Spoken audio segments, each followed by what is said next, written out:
মানুষ খিদে দেখছে, বাজারে যাচ্ছে, এদিক ওদিক যাচ্ছে, কিন্তু তাদের শূন্যস্থান পূরণ করার জন্য মিছিলের পর মিছিল এই সভাস্থলে আচরণ করছে।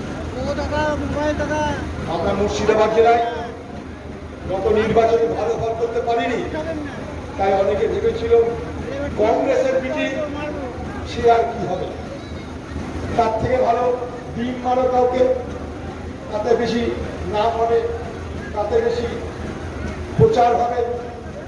তাই পশ্চিমবঙ্গের নির্বাচনের পর কেউ যখন উচ্ছ্বাসে আনন্দে কাউকে ডিম মারছে, আবার খাতির করে কাউকে অমলেট দিচ্ছে, তখন আমরা আমাদের মতন করে মানুষের স্বার্থের কথা ভেবে আন্দোলন করার কথা চিন্তা করেছি।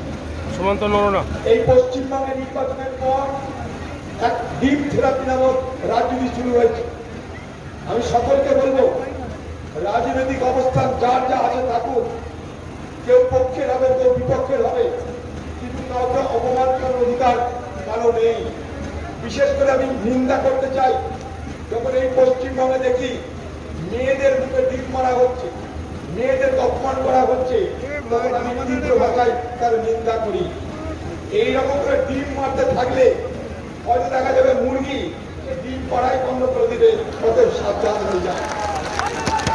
এই পশ্চিমবঙ্গে এখন দুটো তৃণমূল, একটাকে বলছে কালীঘাট তৃণমূল, আরেকটা তারা জানি না, কিন্তু আমি বলছি একটা যদি কালীঘাট তৃণমূল হয়, আরেকটা গোঘাট তৃণমূল। তারা তারা তারা সব গরু চড়ানোওয়ালা তৃণমূলের নেতা যারা ছিল, তারা সব গরু যেমন এক ঘাটে জল খায়, সেই সমস্ত চোরেরা সব গোঘাট নামে একটা জায়গায় এখন টেপ দিয়েছে। তারা একটা রাখাল ঠিক করেছে, আর রাখাল ভরসা দিয়েছে। আমাদের বাবু বলেছে, এদিক ওদিক চোরের জন্য খেলে তোদের গায়ে ডান্ডা করবে না, সিবিআই আসবে না, ইডি আসবে না, সিআইডি আসবে না, পুলিশ আসবে না, সব গোঘাটে চলে আয়।